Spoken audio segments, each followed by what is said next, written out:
al académico e historiador Germán Rodas Chávez, quien es autor del libro Pensamiento Médico, el liberalismo radical y la revolución juliana, trazos de la figura de Isidro Ayora. A propósito de la emergencia sanitaria por la propagación del coronavirus, una pandemia de alcance mundial, es importante tener una mirada histórica a lo que ha acontecido en Ecuador y también en el mundo, y para eso le hemos invitado porque usted es una de las personas que ha desarrollado una investigación importante sobre el pensamiento médico del siglo XX. Bienvenido. Muchas gracias, a las órdenes. En primer lugar, quisiéramos conocer cuál es el origen de la gripe española. ¿Por qué se llamó gripe española? ¿Dónde surge? ¿Cuáles fueron sus principales características? En realidad, la gripe española no debe llamarse así. Y voy a explicar primero dónde aparece. La gripe española apareció en Kansas, exactamente en el condado de Haskell. Ese era un condado de gente dedicado a... había granjeros, en definitiva. Ellos entregaban sus productos a un campamento militar muy cercano, y ese campamento militar en un momento determinado fue contaminado, porque esa gripe es porcina. Fue contaminado de esa manera.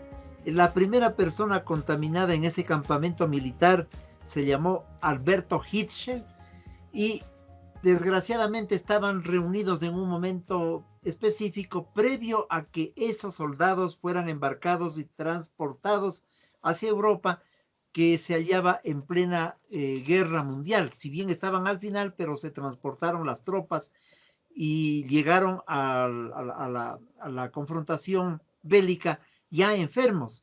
Allí se difumina la gripe. ¿Por qué se llamó gripe española? Porque los españoles históricamente no habían ingresado a la confrontación mundial. Aparentemente ellos decían que eran neutrales, ese es un tema distinto, pero dieron cuenta de la enfermedad, cómo se iba propagando en Europa y en su propio territorio. Como la información fue muy abundante en la prensa española, la gente y evidentemente algunos interesados le llamaron la gripe española. En este contexto de la gripe española, ¿cómo llega al Ecuador y cómo llega precisamente a Quito, por ejemplo? Cuando se conoce precisamente por los medios de comunicación españoles, entre otros el ABC, y también alguna prensa norteamericana que ya ha llegado, que hay una pandemia en expansión, esa llamada gripe española, los medios de comunicación ecuatorianos en 1918, alrededor de agosto, tal vez julio, agosto, comienzan a informar que hay una gripe que va a llegar a América, porque también se infestaron de manera importante territorios norteamericanos, y la gripe se inició allí, comenzó a migrar hacia el continente, hacia el conjunto del continente.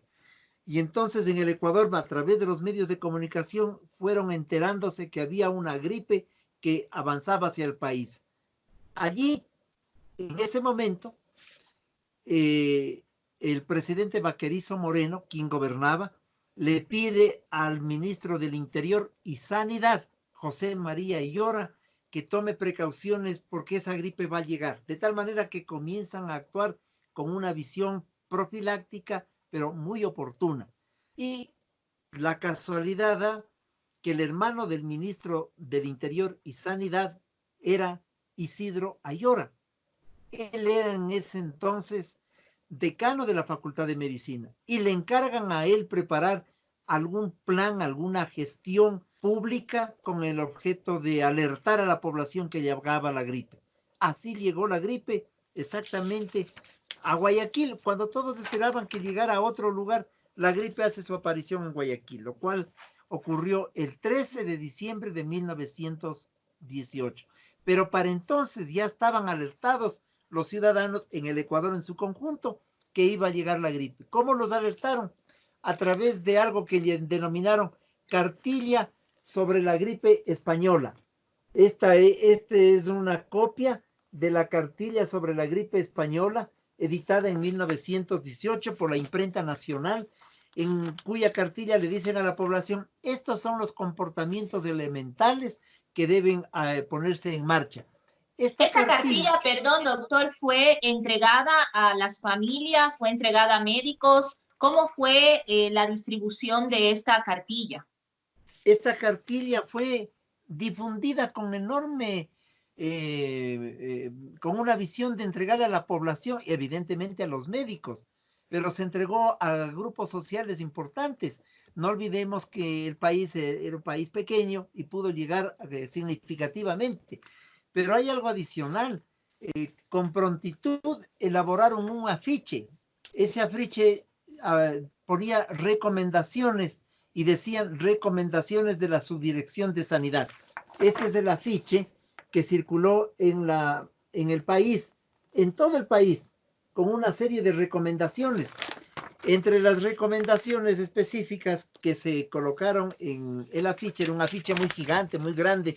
Estos sí se colocaron en las farmacias, en las esquinas de la ciudad, en las puertas de los templos, etcétera, con datos muy concretos. Decían, por ejemplo, le decían a la gente, recomendación, como la gripe se propaga por medio de gotitas que se esparcen desde la nariz y la garganta, usted para toser o estornudar, cúbrase la boca o la nariz con un pañuelo. Tos, le informamos que se propaga por contacto, por lo tanto, evite las aglomeraciones. No escupe en el suelo, en las calles o en las aceras. No ocupe los vasos ni toallas de uso común. Evite la fatiga excesiva. Si se siente enfermo, acuéstese y haga llamar a un médico. Eran cosas puntuales, pero a la gente le alertaron con tiempo. La alerta llegó realmente en el mes de... estos documentos aparecieron entre octubre y noviembre, exactamente, es decir, mucho tiempo antes de que llegara la gripe, que llega, como queda dicho, el 13 de diciembre a Guayaquil. ¿Cómo llegó? Una corta pequeña embarcación que llega desde uno de los puertos del Perú. Llegan la tripulación enferma, 2 enfermos exactamente, pero los aíslan rápidamente. Los aíslan y por eso es que no se propaga más en Guayaquil. Desgraciadamente, se incumple una norma de epidemiología y rompen el cerco epidemiológico. Un batallón, el batallón Marañón, que estaba en Guayaquil, parece que tuvieron algún contacto en ese hospital donde estaban los enfermos y ese batallón se sube al tren y viajan desde Guayaquil a Quito por tren. Ellos son los portadores de la gripe a la ciudad de Quito, que llega esa gripe el 16 de diciembre de 1918. Eso quería preguntarle, precisamente por qué en Quito hubo un mayor número de contagios y no así ocurrió en ese entonces en Guayaquil. Porque en Guayaquil el cerco fue rápido, en Guayaquil detectaron los 2 casos. Claro que cuando detectaron, la prensa alarmó a la ciudadanía y la ciudadanía corrió a los hospitales, pero detectaron rápidamente que esos casos ya estaban bajo control. Primera causa. Segunda causa, decían los médicos, dicen los científicos de ahora también, y lo dijeron en su oportunidad, que en el calor la difusión del virus es casi imposible. Lo hacía en lugares fríos. Por eso es que en la guerra mundial, en el campo de batalla, en lugares fríos, iban cayendo los soldados. Vuelvo a Quito. Quito es una ciudad fría y entonces el batallón, casi todos ellos infestados, llegaron a la ciudad, bajaron del tren y se fueron a sus casas. Y entonces propagaron la gripe de una manera importante. Pero para esto Ayor había tomado algunas previsiones. Y esas previsiones las voy a decir que son fundamentales las siguientes. Primero, los médicos estaban alertados y obligados a poner en sus casas una identificación, una bandera blanca, alguna cosa, en donde decían médico. Entonces, la gente concurría donde el médico y allí registraban al enfermo y él inmediatamente ordenaba el que se cierre el círculo al enfermo y a su núcleo familiar, es decir, una norma epidemiológica importante. Esto dentro de un esquema de higienismo público, todavía no de salud pública, de higienismo público. Eso es interesante lo que usted dice, perdone, es muy interesante, porque en la actualidad, por ejemplo, muchas veces no conocemos quiénes son médicos, quién es personal de la salud que vive al lado de nuestras casas, de nuestros condominios, de los lugares donde vivimos, ¿no? Entonces, no conocemos y eso también creo que es una medida importante y me gustaría mucho que profundice sobre este tema. Claro, pero también hay que tomar en cuenta que en el año 18 no había tantos hospitales, tantas clínicas, no había el seguro social y entonces la gente no tenía sino realmente la atención en determinados centros de salud con algunas deficiencias. Entonces era más fácil ubicarle al médico y el médico lo atendía. Médicos que no cobraban un centavo y que recibieron la instrucción desde el gobierno. La segunda medida importantísima, el municipio actuó y actuó también por gestión de Isidro Ayora, que era concejal. Entonces, ellos acordaron un convenio con las boticas, reunieron a las boticas, hay un acta de las boticas con el ministro del Interior y Sanidad, y les dice el ministro, hay que hacer algo.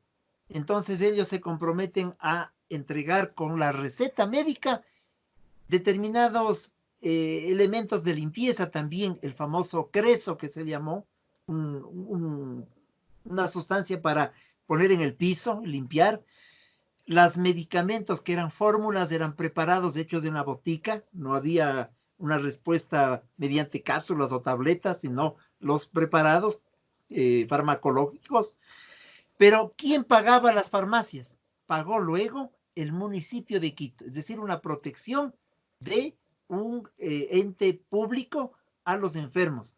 Entonces iban con la receta, con la firma del médico, pedían el producto y posteriormente, cuando terminó la pandemia, ellos se acercaron a cobrar al municipio este pago. Esto es muy importante.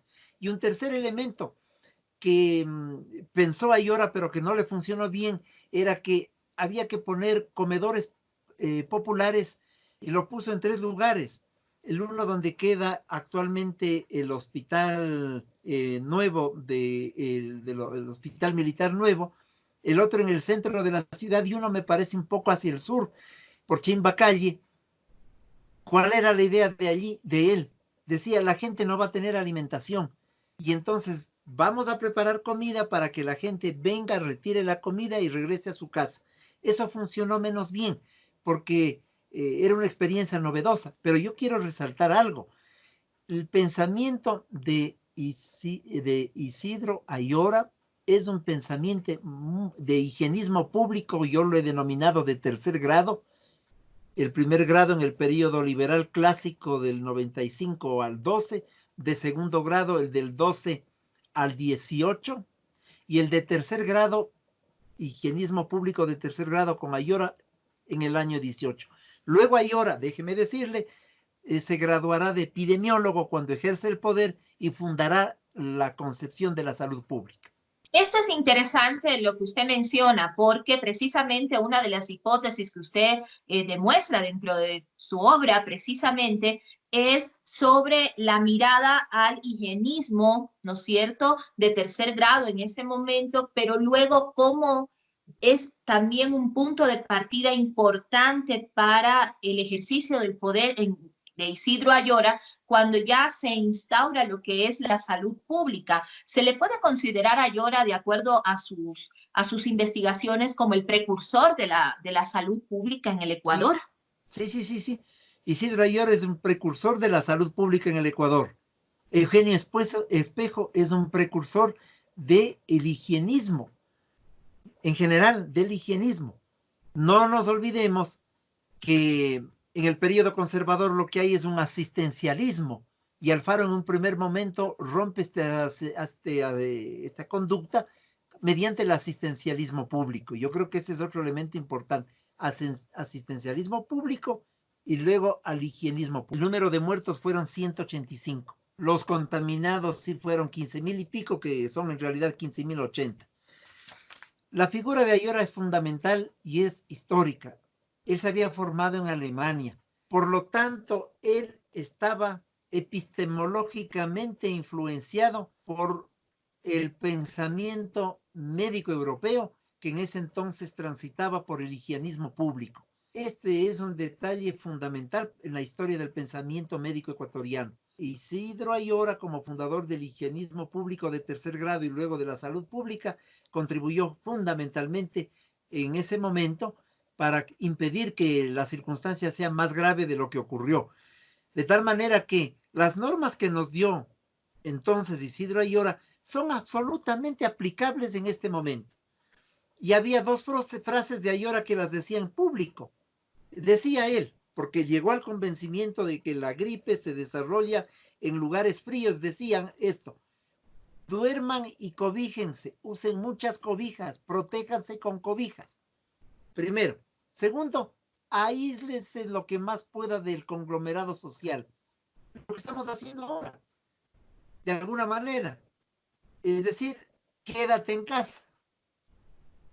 Y ahora, en este contexto, lo que usted dice, el eslogan, que además se ha convertido en una actitud ciudadana en todo el país, ¿qué rol juega la participación de la ciudadanía, de la organización civil de la sociedad en estos momentos, en estas circunstancias epidémicas? Viendo un comparativo, ¿no?, entre lo que pasó en el año 1918, como usted ha narrado, y también lo que ha pasado actualmente en Ecuador y en el mundo. Cuando la sociedad civil participa de las normas y directrices respecto de las formas para enfrentar una pandemia, ese momento en que se produce el clic entre la norma pública y la sociedad, eso se llama salud pública. Ese es el momento en que se construye la salud pública. De tal manera que Ayora no pudo hacer aquello porque todavía la sociedad civil se mantenía un tanto distante. Pero el clic lo hicieron luego en la Revolución Juliana por una serie de normas que él dictó como presidente y con la participación de la sociedad. Esa es la salud pública. Otro elemento importante que no nos podemos olvidar, fue una pandemia de tal naturaleza que cobró en el mundo no menos de 50 millones de muertos, no menos. Hay cifras que van mucho más allá.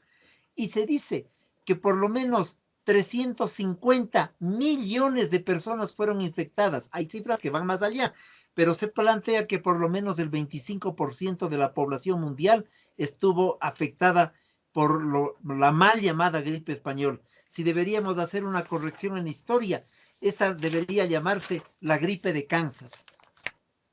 En eso hay que también profundizar, ¿no?, en cómo se dieron las circunstancias en torno a la gripe española y también si hacemos un comparativo actualmente con el coronavirus, ¿no?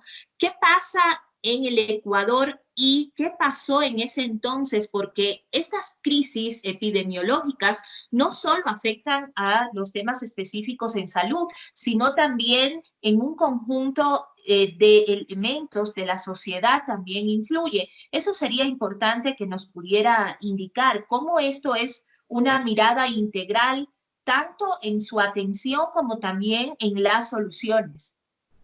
Los conflictos de la salud-enfermedad y la ruptura de esta relación salud-enfermedad tienen elementos culturales, sociales y económicos.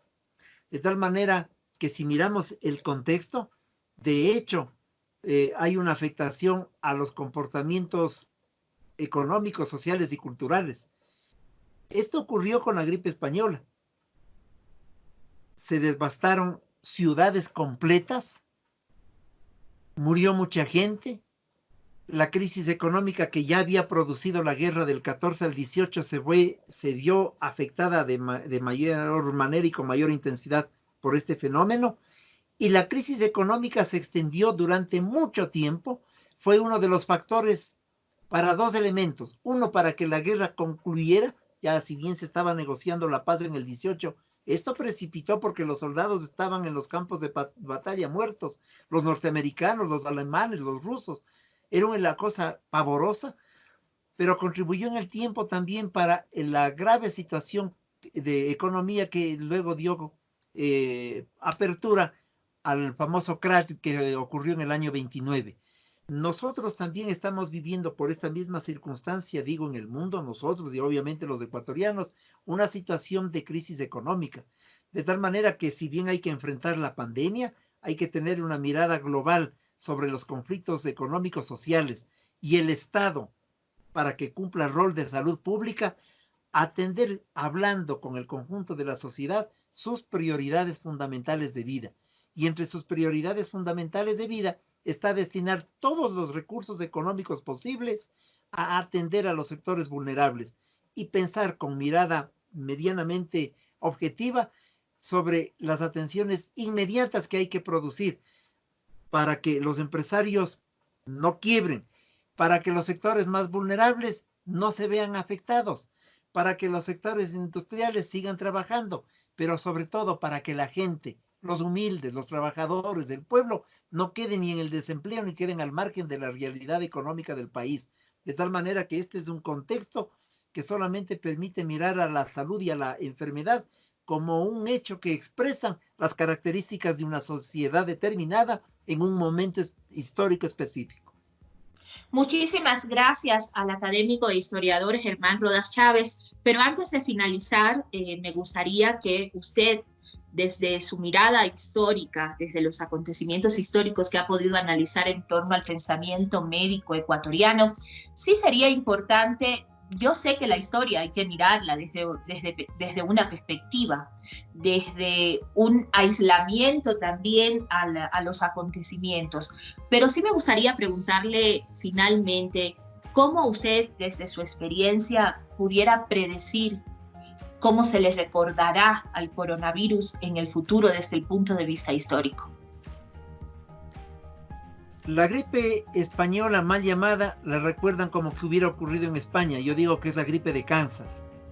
La actual gripe ocurrió en una ciudad de la República China que se llama, ¿cómo es? Wuhan. Wuhan, ¿no es cierto? Es la gripe de Wuhan. Si hablamos de la historia, deberíamos hacer un estudio comparativo entre la gripe de Kansas y la gripe de Wuhan. Ojalá haya tiempo para aquello. En este libro, que es el que yo he trabajado sobre el pensamiento, está la foto de Isidro Ayora con la camilla al frente, ¿no? Creo que cuando se habla del pensamiento médico ecuatoriano, Ayora es un punto de inflexión en el siglo XX entre un antes y un después para atender el conflicto salud-enfermedad, pero para atender como conflicto, no para entender como un elemento disgregado o la salud o la enfermedad. Esta es una especie de unidad dialéctica salud-enfermedad que se quebrantó por las causas que yo he señalado. Muchísimas gracias, le agradecemos a usted por todo el conocimiento que nos ha transmitido y esperamos tenerlo próximamente para hablar sobre otros temas que serán de mucho interés. A ustedes gracias por esta entrevista. Un saludo cordial a usted.